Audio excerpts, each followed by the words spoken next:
Hello, everyone, and welcome to week 8 of the Bible reading plan. This week will be your first full week in the Gospel of Mark.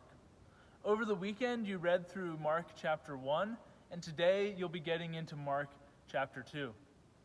As you read, maybe you'll start to notice that a lot of the stories sound familiar. Mark talks about Jesus going into the wilderness and being tempted by Satan. Mark talks about Jesus calling Peter and Andrew and James and John to come follow him and to be his disciples. Mark tells a story about Jesus healing a lot of people at Simon Peter's house. And maybe you'll say, I think that I've read this before.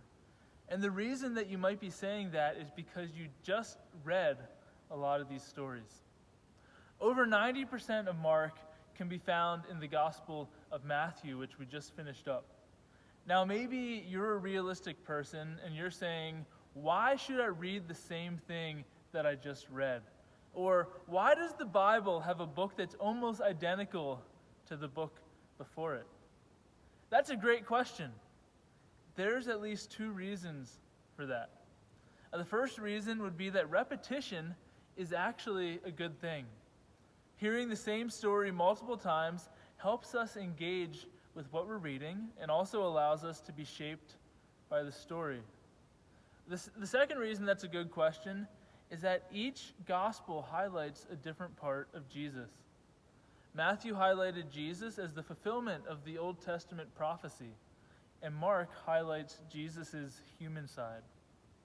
If you're like me and you watched the Super Bowl a couple weeks ago, maybe you saw an ad that featured a bunch of different people washing each other's feet.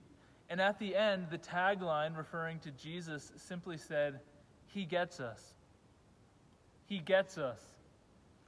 In Mark 3, you'll encounter a few pieces of Jesus that are human.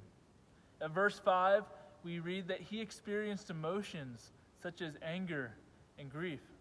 In verse 20 and 21, we see that Jesus needs to eat and rest like a human, like you and me. Pieces like this are highlighted all throughout Mark. Jesus is God in the flesh, come to live alongside of us, come to live the full human experience, come to suffer with each one of us so that he can understand what we're going through. He gets us.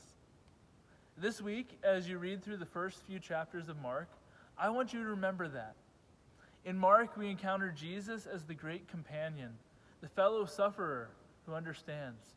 The Son of God become a human so that humans like you and me can become sons and daughters of God.